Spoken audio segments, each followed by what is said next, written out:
recouvrant leur indépendance, les pays d'Afrique et d'Asie avaient brisé l'obstacle qui les séparait d'eux-mêmes. Ils avaient enfin une identité, mais pas encore de visage, puisque longuement, méthodiquement, on les avait dressés à l'oubli d'eux-mêmes et quelquefois au mépris. Libres et indépendants. Pourquoi faire? Sinon d'abord pour s'extérioriser. La première tâche de la liberté, plus souvent conquise qu'acquise, est d'aller à la longue quête du passé, parce qu'il pèse tout son poids sur le présent et que c'est sur lui que l'avenir se greffe.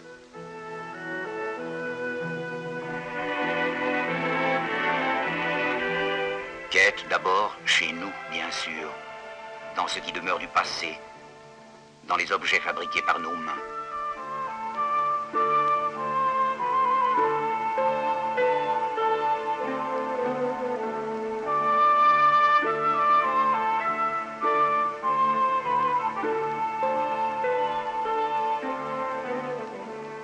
Dans nos bibliothèques.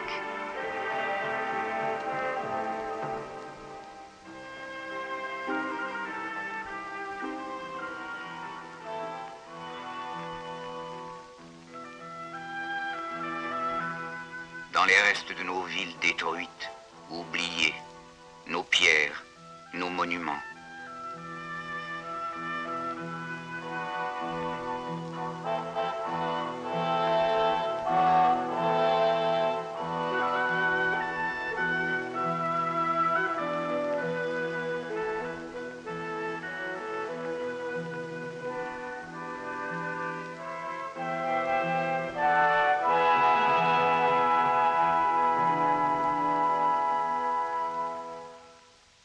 Dans nos mémoires, mais quête aussi chez l'adversaire, dans les aveux cyniques ou distraits de ses livres, dans la vérité à peine arrangée de ses films, dans tous les documents où si souvent il a tenté de nous travestir, mais dont il est si facile de percer les masques pour enfin parvenir à la vérité, notre vérité.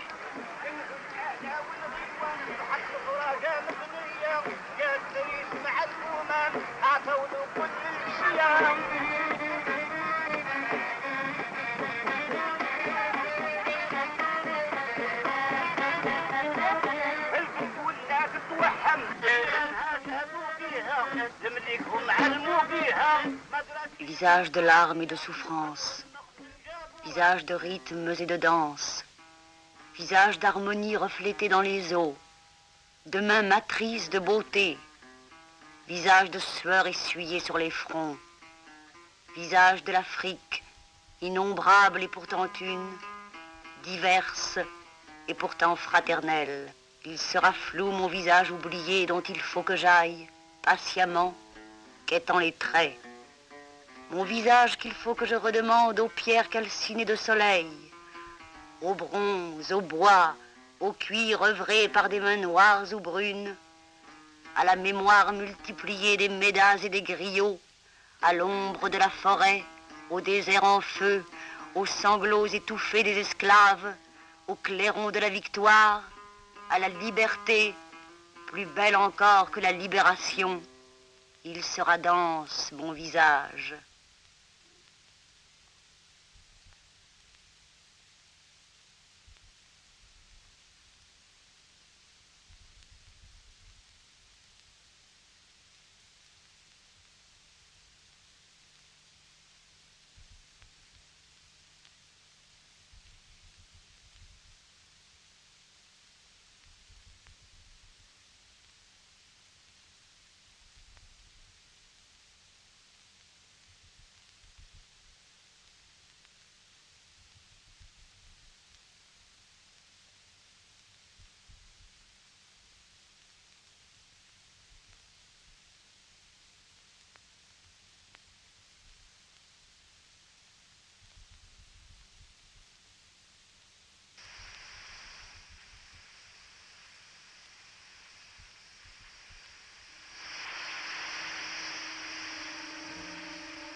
Il y a près de 8000 ans, où ne souffle plus que le vent qui brûle les sables vides du Ténéré, les roches arides du Tassili, des pasteurs de bœufs, des conducteurs de chars, gravaient sur la pierre la geste de leur chasse et de leurs troupeaux.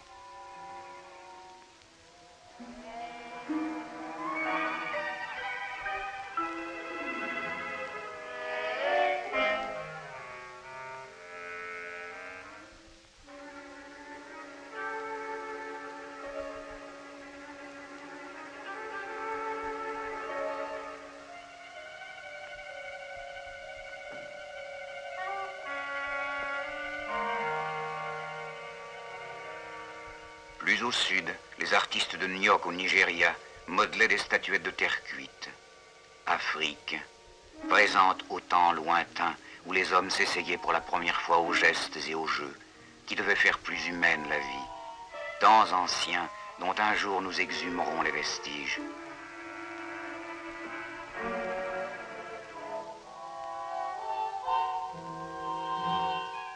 Puis à l'aube de l'histoire des limons du Nil, des Africains tirent la première grande civilisation, celle qui devait préluder à toutes les autres. Où les sages de la Grèce devaient puiser la science, beauté des formes écrites dans la pierre et le bronze.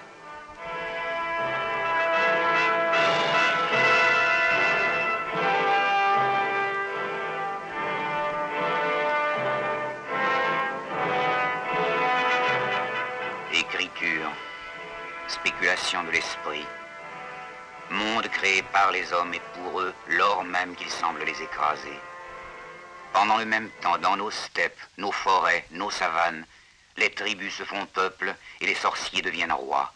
Il faudrait tout redire, et le Tekrour, et le Mandingue, et Jugurtha, Massinissa, et le Sonrai et le Mossi, et Kayamagan du Ghana, et Sundiassa du Mali, et le Monomatapa, tous ces noms oubliés des livres, certains flétris, et qui sont les jalons de lumière dispersés sur la grande route pour éclairer la marche des Africains. Au Moyen-Âge, la propagation de l'islam permet à des peuples entiers de l'Afrique de transcender les limites étroites, de briser les vieux cadres villageois, tribaux ou ethniques. Venu du Nord, Ibn Battuta, El-Bekri, s'émerveille à mesure de rencontrer des villes prospères, de découvrir des empires organisés et puissants. Avec les marchands et les prosélytes cheminent les choses et les idées. Algèbre, philosophie, alchimie, astronomie, théologie, médecine, architecture, toutes les sciences fleurissent de Tombouctou au Maghreb. Et bientôt, sur l'Espagne des Visigoths, des Africains projettent le rêve de Pierre de l'Alhambra, les fastes de Grenade, les raffinements de Séville, Tolède, Cordoue, Mesquita.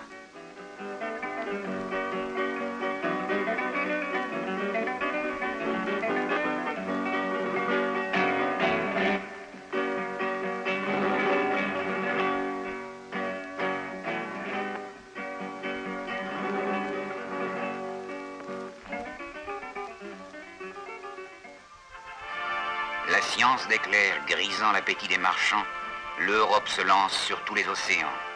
De tous les ports, d'Anvers, d'Amsterdam, de Bordeaux et de Nantes, les blanches caravelles partaient. Elles portaient sur tous les rivages les marchands d'Europe avec leur soif d'or, les prêtres, dont certains étaient prêts à tuer, pour Dieu, les reîtres et leurs rêves de rapine et de sang. Comme un vol de gerfaut hors du charnier natal, ils pouvaient s'appeler Christophe Colomb, Vasco de Gama, Magellan, Pizarro, Almagro, Cortés, ou 1000 autres encore. Ce sont les civilisateurs du Nouveau Monde. En Amérique, les Blancs n'avaient plus assez de bras pour leurs champs de canne et de coton, pour leurs mines. Il fallait en trouver ailleurs. Et ils songèrent à l'Afrique.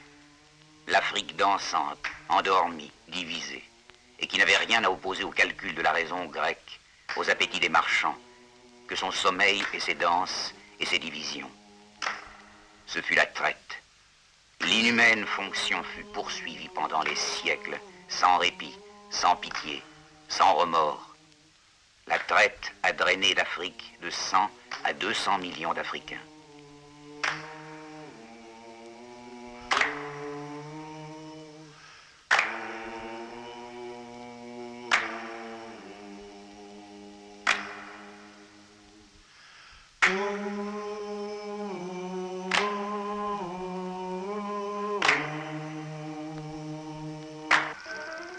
Quand ils viennent pour la première fois, nous sommes plus ravis qu'étonnés.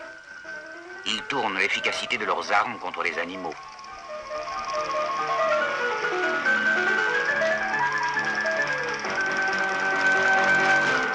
Sur nos rivages paisibles, ils débarquent, mi-craintifs, mi-émerveillés.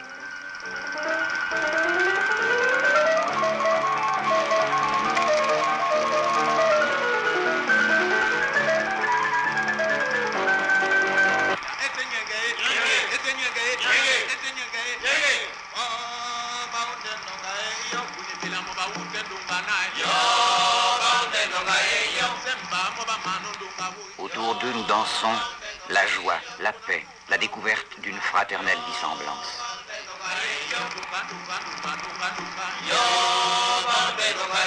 Quand ils partent, nous les portons sur nos épaules.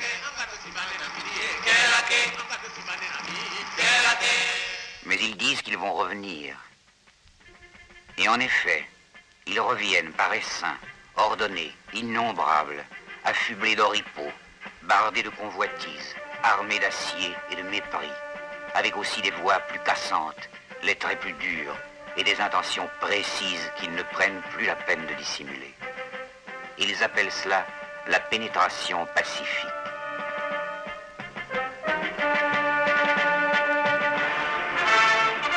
Quand en 1830, sur le sable blond d'une plage africaine, celle de Sidi Ferruche, près d'Alger, débarquent les premières troupes européennes, le reste de l'Afrique court sans le savoir le risque de tomber aussi à brève échéance. Les troupes ne s'attaquent pas seulement à l'étagement blanc des maisons d'Alger, elles menacent aussi le Maroc, la Tunisie, le Soudan, le Cameroun, l'Afrique tout entière.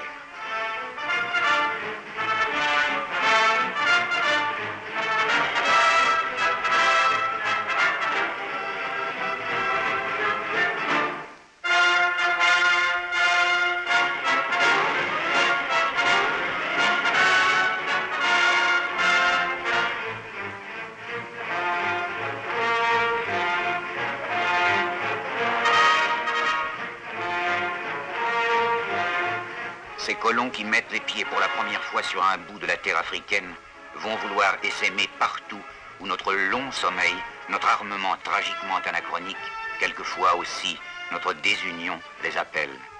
Alger tomba, et c'est toute l'Afrique qui était frappée.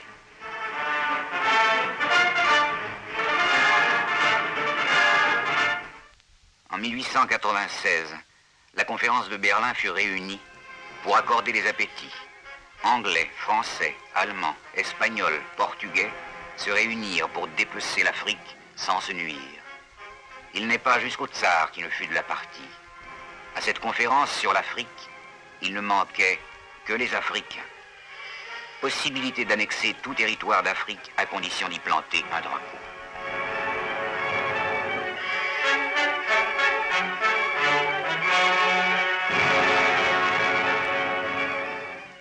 Contre l'entreprise multipliée, protéiforme, des hommes africains se dressent. Abdelkader l'Algérien, pendant 17 ans chevalier de la liberté, Setawayo le Zoulou, sur qui il fallait conquérir la terre africaine pied à pied. Samori le Mandingue, trahi mais invaincu. Abdelkrim le Rifin, l'aigle indompté des monts qu'il fallut 2 nations pour vaincre. Péanzin du Dahomey, capturé pour n'avoir pas voulu plier. Babamba du Mali.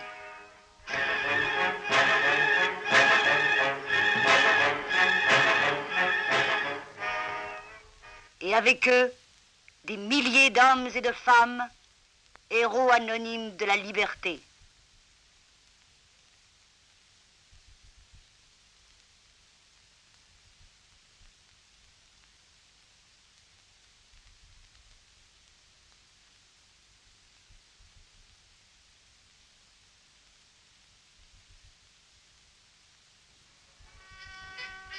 Puis commencèrent les visites.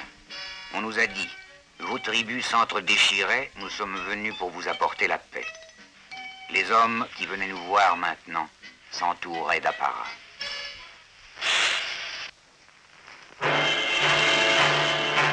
Quand brusquement, pour des raisons que nous ne savions pas discerner encore, les peuples d'Europe sont entrés en guerre les uns contre les autres.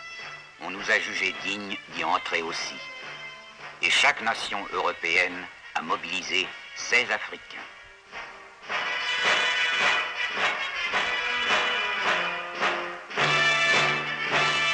Chacun leur a fait faire son entraînement.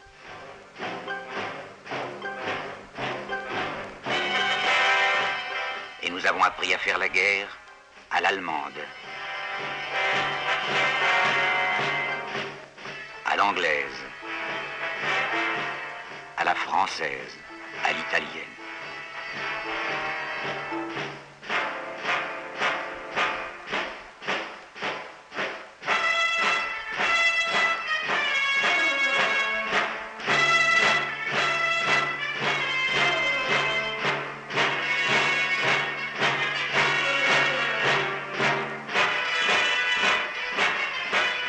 Nous sommes allés à la guerre vêtus des mêmes uniformes.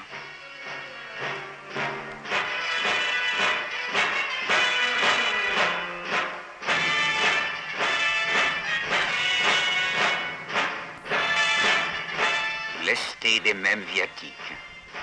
Dieu reconnaîtra les siens.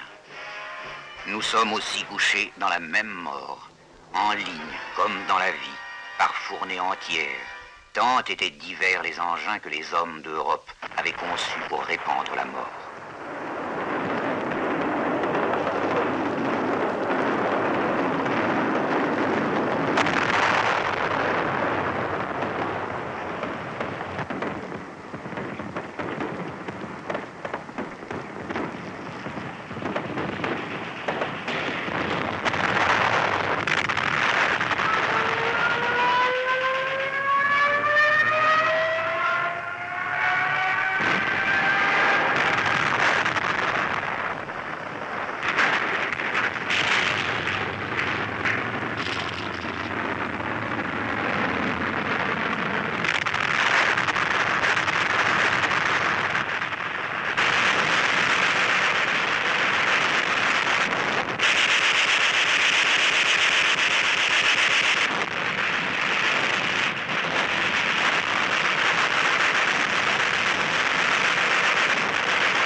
En 1917, dans l'immense empire des tsars, la révolte des déshérités blancs se fit révolution.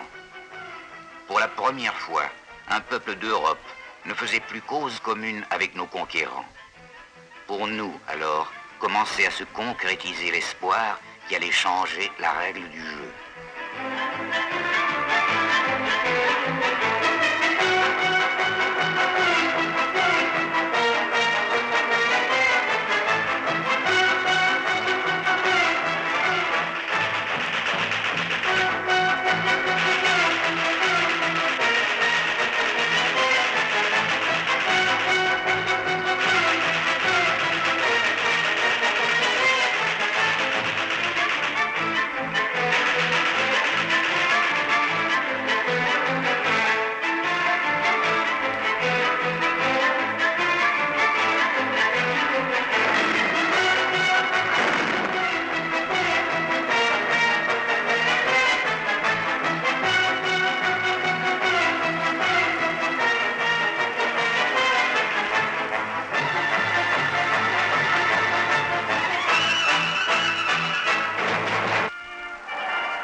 Il a fallu 4 ans pour que ces nations trop riches pour épuiser leurs ressources en l'espace de quelques semaines, enfin renoncent au massacre héroïque ordonné.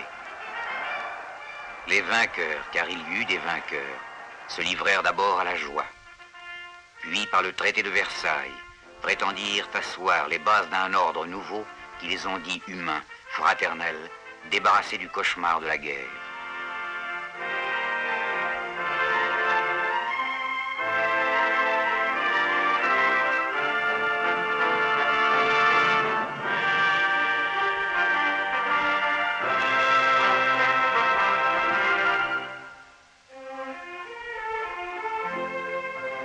Ils proclamèrent un programme pour la paix du monde. Eux peut-être savaient les avantages qu'ils avaient tirés de cette épreuve. Pour nous, la guerre, c'était l'immortalité dérisoire des monuments de pierre qui disaient nos noms en lettres que nous ne savions pas lire.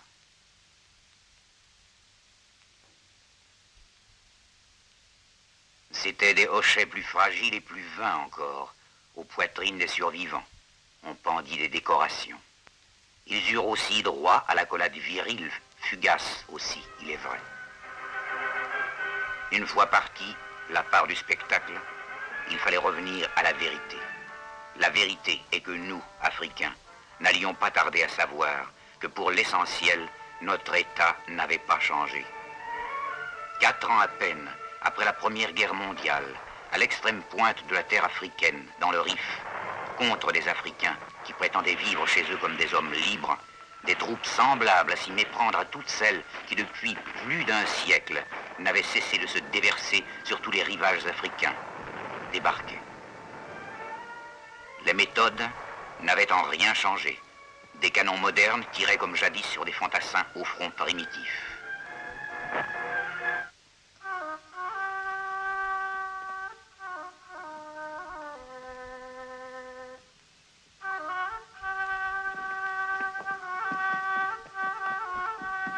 On alternait les avantages frelatés, avilissants, de la paix avec l'efficacité des armes.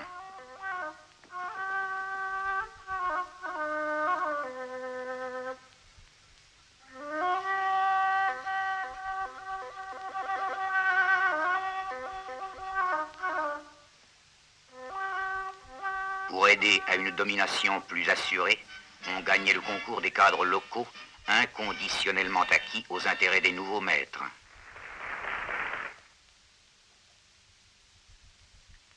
Pendant des décennies, sur le continent entier, va s'abattre la dure loi de ce qu'on a, suprême dérision, appelé un pacte. Le pacte colonial dont nous étions l'objet, mais auquel nul ne nous avait demandé de souscrire. Qu'à plus forte raison, nul ne nous permettait de discuter. À vrai dire, en Afrique, même les hommes et les choses semblaient pétrifiés dans l'absurde. En Afrique sévissait la vieille loi de l'exploitation de l'homme par l'homme. Une main-d'œuvre à bon marché y rendait inutile l'emploi des machines. Réserve de bras au prix vil, source de matières premières à l'état brut, l'Afrique n'existait pas pour elle. Elle était le complément mineur d'une économie étrangère.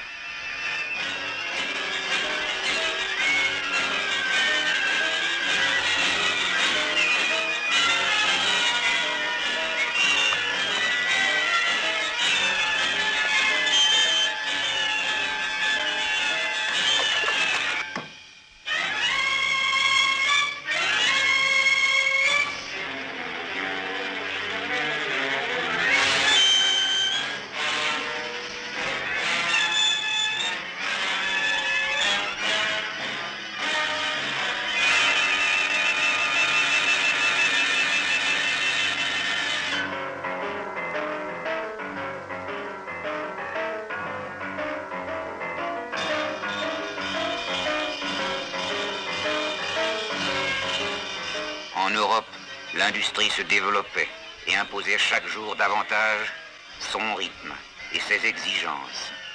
Le cycle était infernal, impératif, et pour la première fois à l'échelle du monde.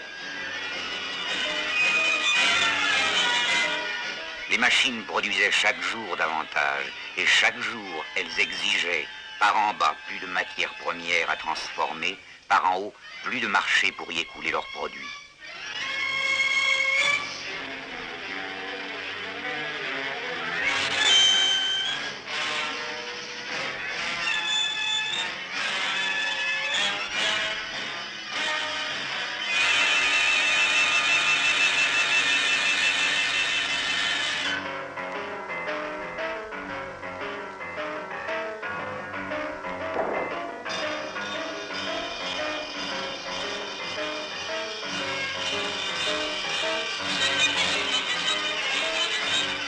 Enfin, l'Afrique fournissait des clients et les matières africaines extraites au prix de combien d'épreuves par les mains africaines nous revenaient travailler dans les usines d'Europe.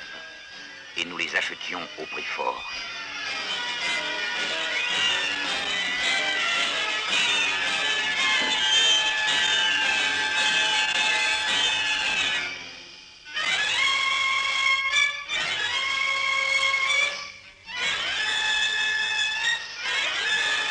Pour drainer vers l'étranger les richesses de l'Afrique, on emploie les voies innombrables, diverses.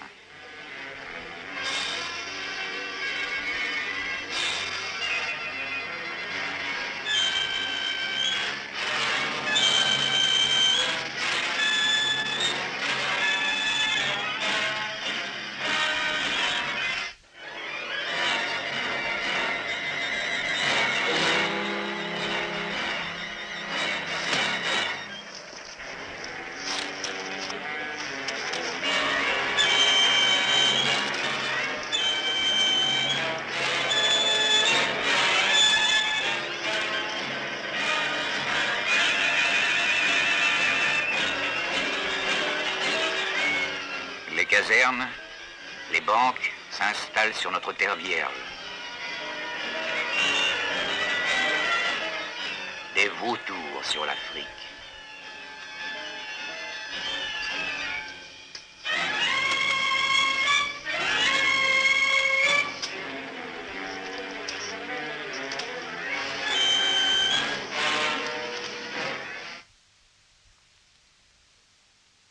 La ponction, pendant des années, avidement, patiemment continuée, ne tarde pas à produire ses effets.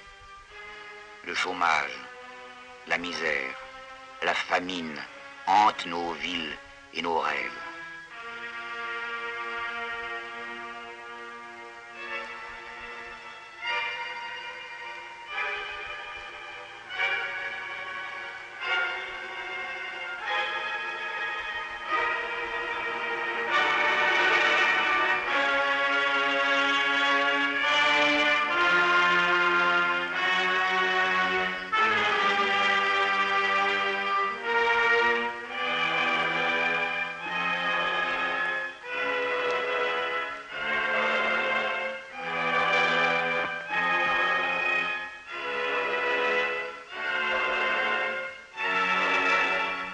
Nos hommes, nos femmes tendent la main au coin de nos rues, ou tout simplement meurent sans avoir vécu.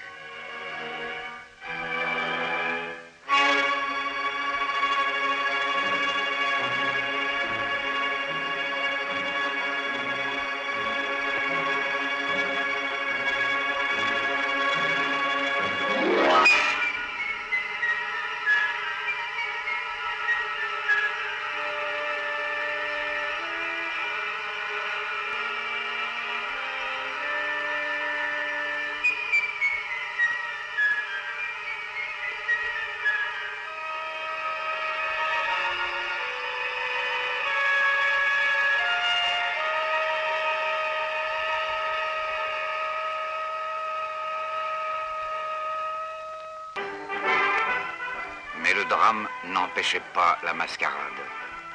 Aux hommes à qui on refusait les moyens de vivre, on permettait les jeux vains. Comédie périodique, les élections étaient à la fois baume inefficace et moyen de domination.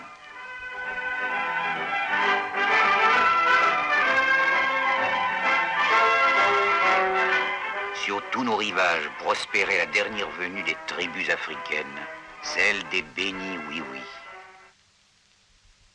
Alors commença l'épreuve du grand silence de l'Afrique, l'œuvre de dépersonnalisation continuée pendant des mois, des années, des générations.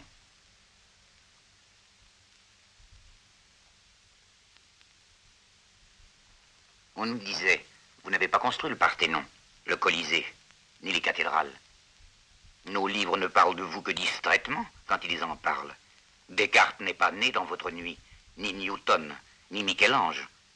De quel nom, de quelle foi, de quel monument avez-vous enfanté pour votre gloire et le bonheur des hommes? Il fallait de surcroît ne rien dire. On nous privait de voix, dans l'espoir qu'ainsi on allait nous priver d'âme aussi.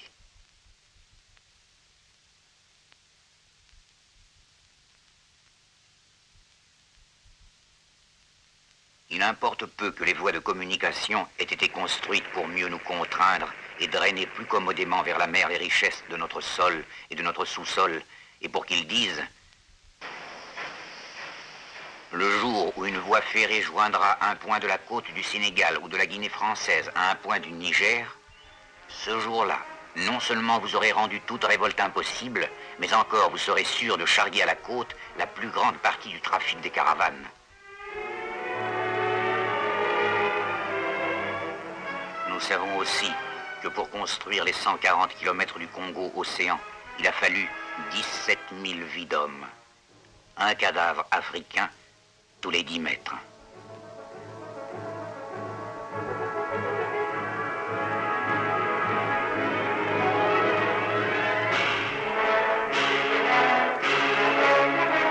Dans le grand continent saignant, meurtri et muet, il restait encore un îlot de liberté, l'Éthiopie. En 1935, la dernière venue des nations de proie y jette son dévolu. Il fallait supprimer cette dernière insulte à la civilisation. Mussolini, nu, Même pas besoin d'invoquer les vieux prétextes fallacieux. Il fallait conquérir à la fois pour la gloire et pour le profit. Contre des guerriers africains armés de lances et de leur seule volonté de défendre la terre africaine, les troupes fascistes débarquèrent un armement moderne.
Le cycle est clos.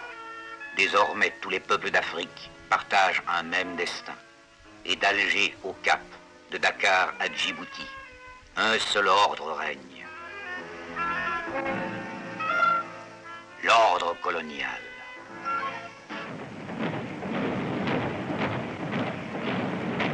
Mais les maux des peuples colonisés ne guérissaient pas des leurs les colonisateurs. Le pacte colonial refluait sur l'Europe elle-même. Le fascisme y était une excroissance du système imposé à l'Afrique. Il en était la quintessence, et comme la formule épurée. Guernica, Barcelone tombent sous les coups des fascistes. Tout cela avait sa source dans le silence entourant les bombes sur Addis Abeba.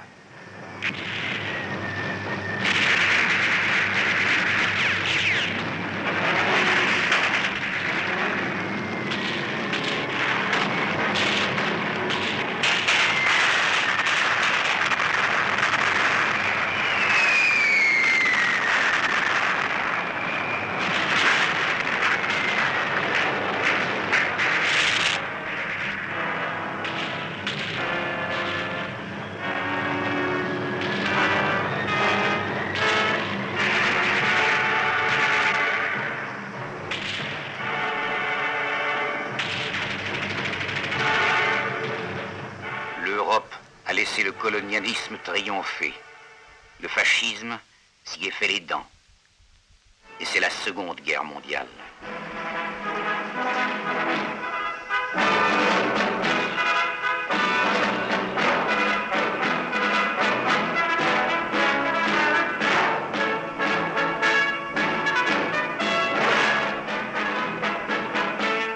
À la grande tourmente, les hommes d'Afrique, une fois de plus, participent.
À Monte Cassino, il y a 400 tombes européennes, mais 2900 tombes africaines.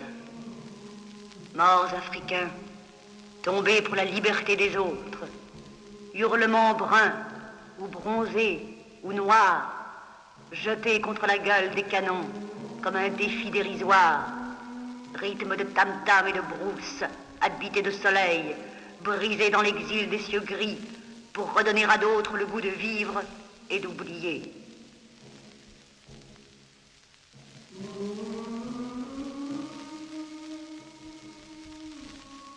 Que d'autres vivent debout, pour qu'à Paris, Londres, New York, défilent les triomphateurs.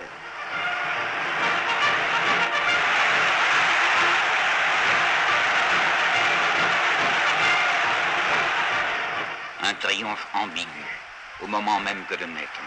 Car le 8 mai 1945, le jour même où la signature de l'armistice dénouait l'angoisse au cœur de millions d'hommes et faisait exploser les joies dans les rues de leur capitale,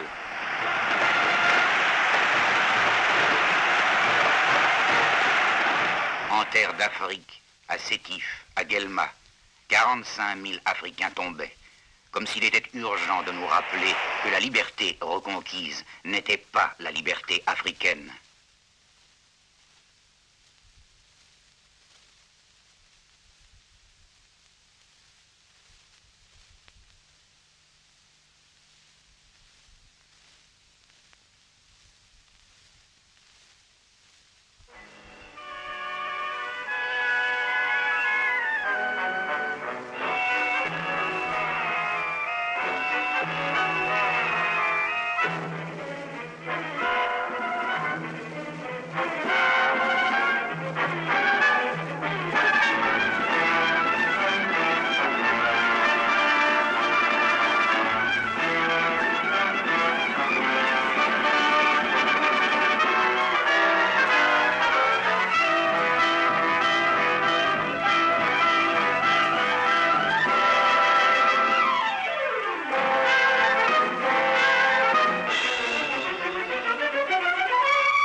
Les mêmes hommes qui venaient de se battre pour que plus personne au monde ne connût l'indignité, la servitude et la loi du plus fort, retrouvèrent intactes sur le continent les règles mêmes contre lesquelles ils avaient combattu avec l'esprit qui les avait soutenus.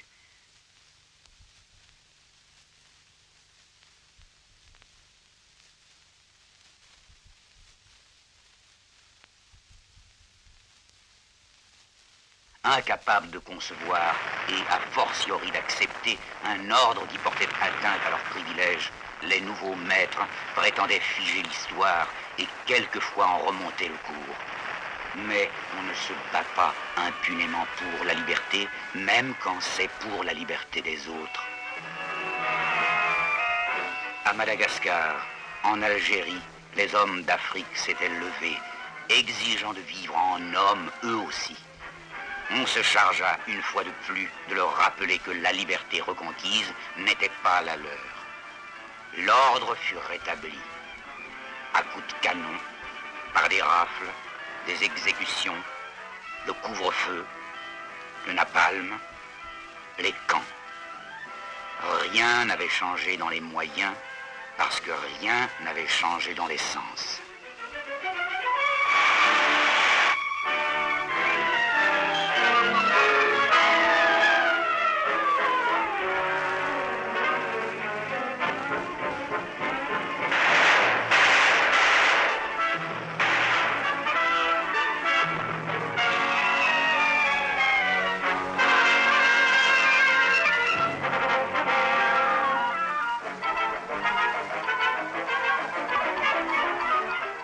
seulement affiner les systèmes sur la réalité, plaquer la caricature d'une justice rendue par des juges locaux contre les accusés locaux, eux aussi.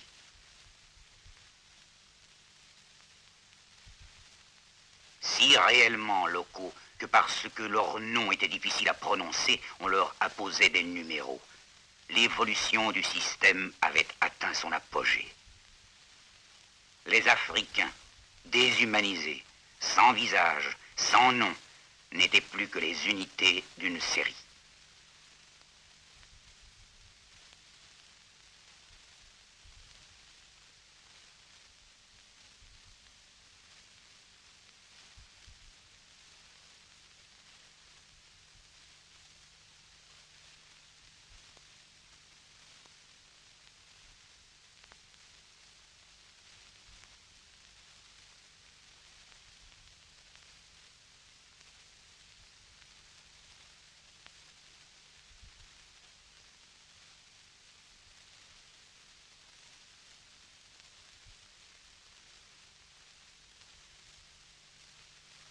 Par ailleurs, les mêmes élections truquées amenaient à des assemblées croupions les mêmes hommes d'avance acquis.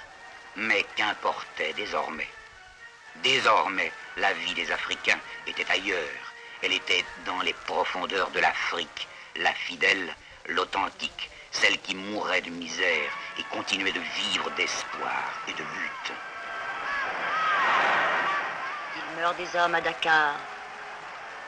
Il en meurt aussi à Hanoï.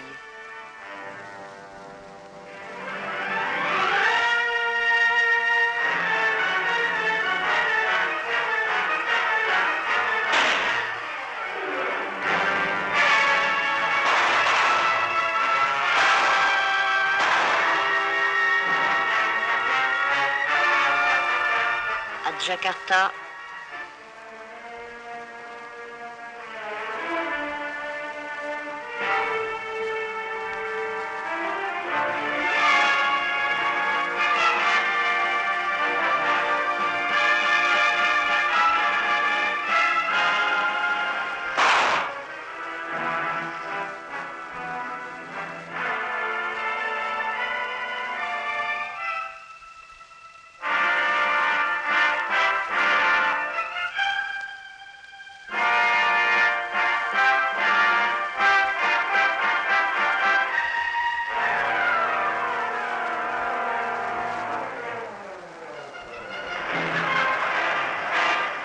à New Delhi.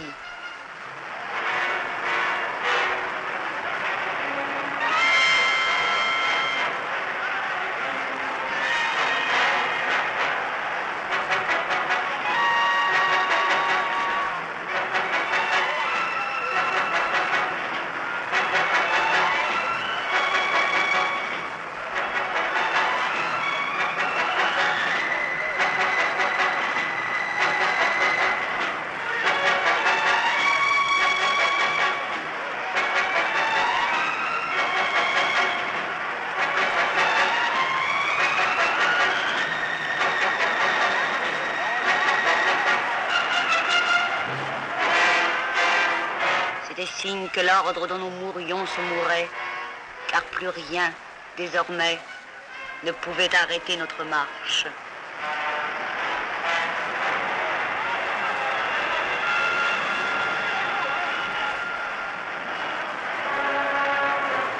Il fallait inventer d'autres formes de revendiquer l'existence, et tous les autres moyens ayant échoué, se résoudre à la violence de la dignité pour répondre à la violence de l'agression. L'ère est close des contestations mineures. Ce dont il s'agit, cette fois, c'est d'une remise en cause fondamentale, d'une exigence entière d'existence. À un bout du monde, des opprimés commencent l'essentielle aventure. À travers la forêt, cheminent chacun chargé de 300 kilos d'armes, les vélos de la liberté. Plus rien ne peut arrêter la volonté de vivre du peuple vietnamien, entier dressé contre la servitude. Ni la jungle, ni l'insuffisance des moyens, ni le napalm, ni les bombardements en masse.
les peuples d'Afrique apprennent, Bien Bien Phu, ils savent que ce nom sonne le glas de leur servitude. Aussi bien les espoirs et les leçons de la jungle vietnamienne passent-ils bientôt sur notre continent.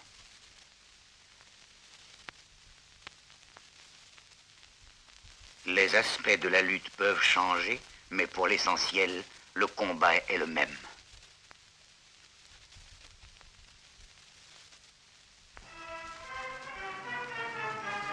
Les hommes d'Afrique retournent contre leurs exploiteurs les armes mêmes qu'ils ont appris d'eux.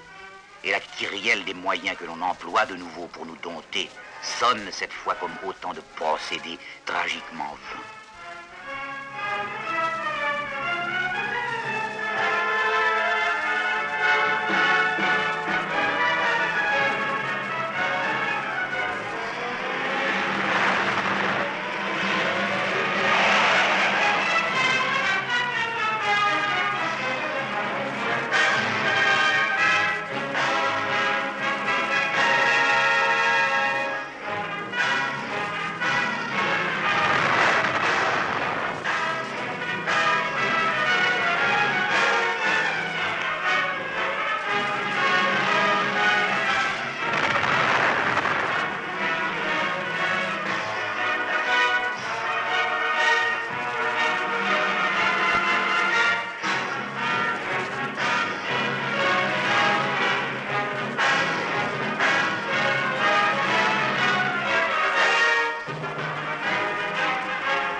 Contre les civils, ni les villages détruits, ni les incendies, ni les exécutions sommaires.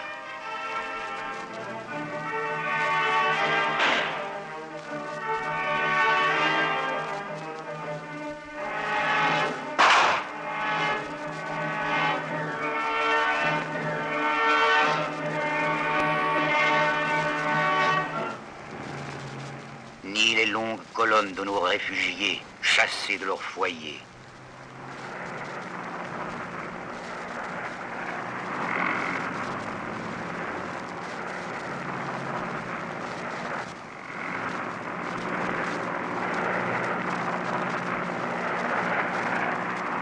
Ni les agressions contre les pays amis qui préfèrent subir Suez et sa quête Sidi Youssef que de nous refuser la pointe de leurs bras fraternels ne peuvent plus rien contre l'immense souffle de notre liberté.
connaissant jusqu'au bout un système qui a tant de fois réussi contre nous, on peut encore violenter nos femmes et nos enfants.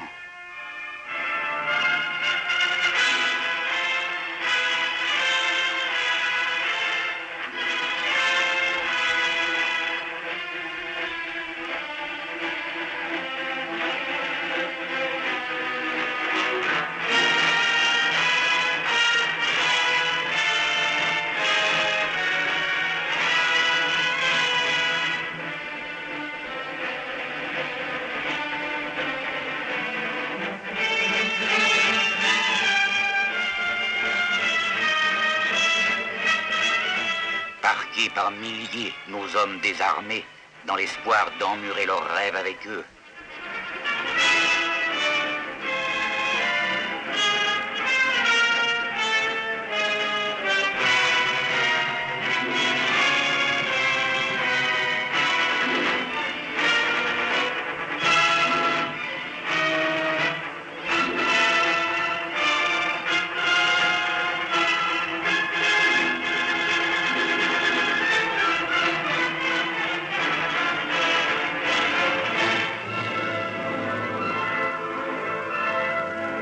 Débarquer chaque jour de nouveaux renforts.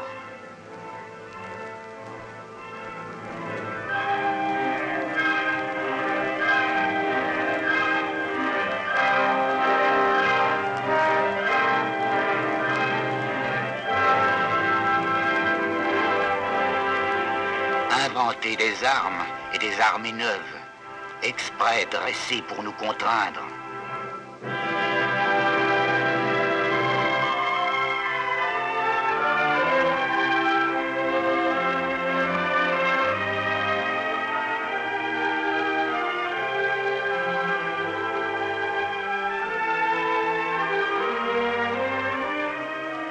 On imagine de nouveaux types de reîtres.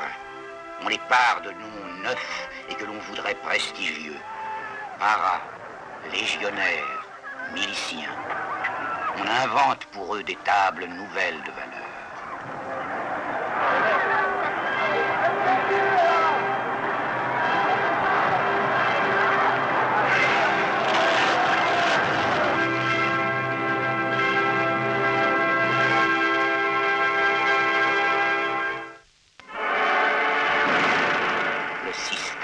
Aux abois se défend comme une bête traquée de toutes ses armes.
C'est en vain que la violence des armes s'étant révélée vaine, des organisations civiles tentent l'extermination, là où la contrainte a échoué.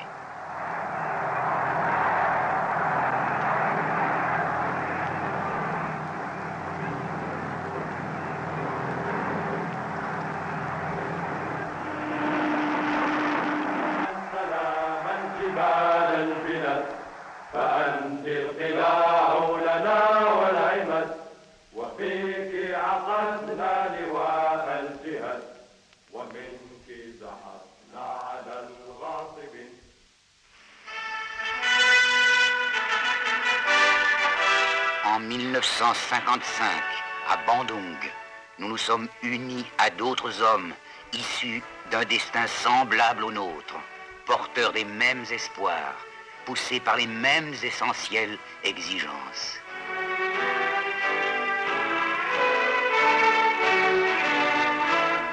Bandung, première fête de notre union ressoudée.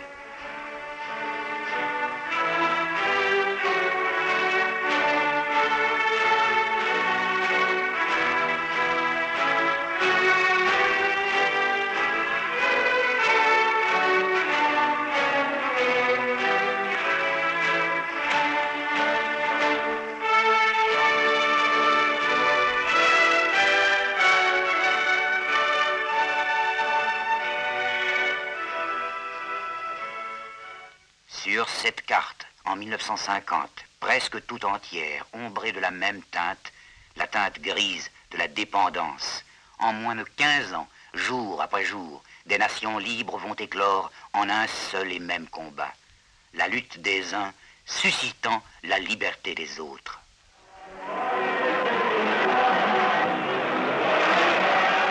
Dans les rues de nos villes, dans les cases de nos villages, dans les cœurs de nos hommes et de nos femmes, déferle l'immense cri de notre délivrance.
Chaque indépendance est différente, mais la même joie éclate dans les rires, vit dans les danses, dans les rythmes, dans le grand baiser des retrouvailles.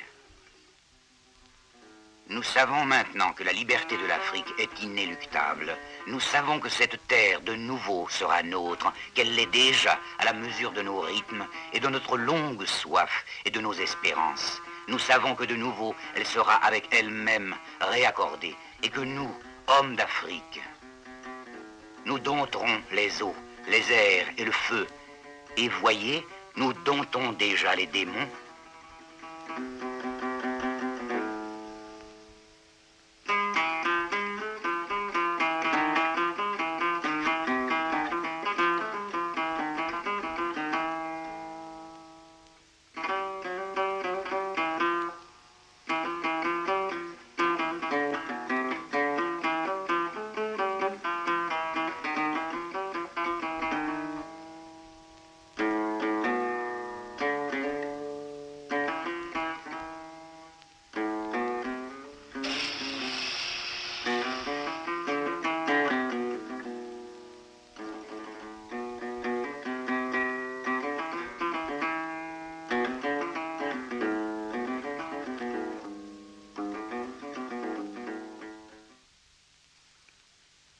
fils au corps de bronze.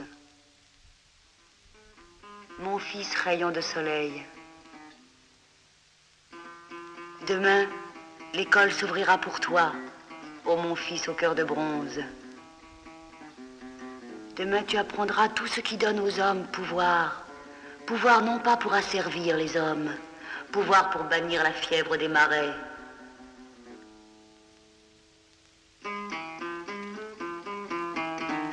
Pouvoir pour obliger la terre à rendre les hommes forts. Tu seras, ô mon fils, le maître des aciers qui là-haut percent les nuages, le maître des avions tonnerres. Tu seras, ô mon fils au cœur de bronze, mon fils rayon de soleil.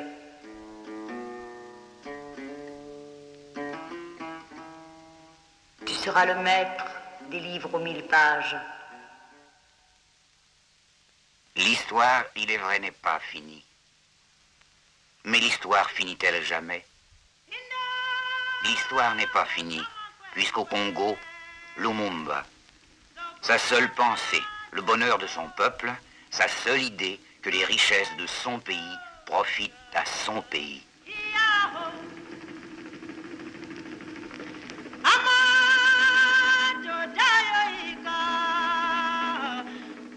Ils ont arrêté Lumumba et ses frères, puis pour freiner la colère populaire, ils ont dressé les remparts des armes étrangères.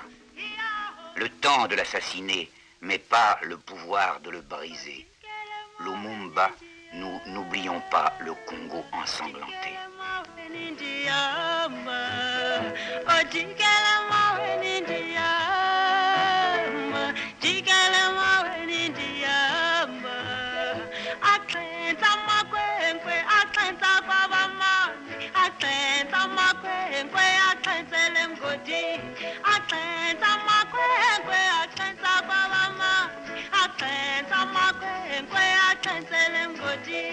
Ojikele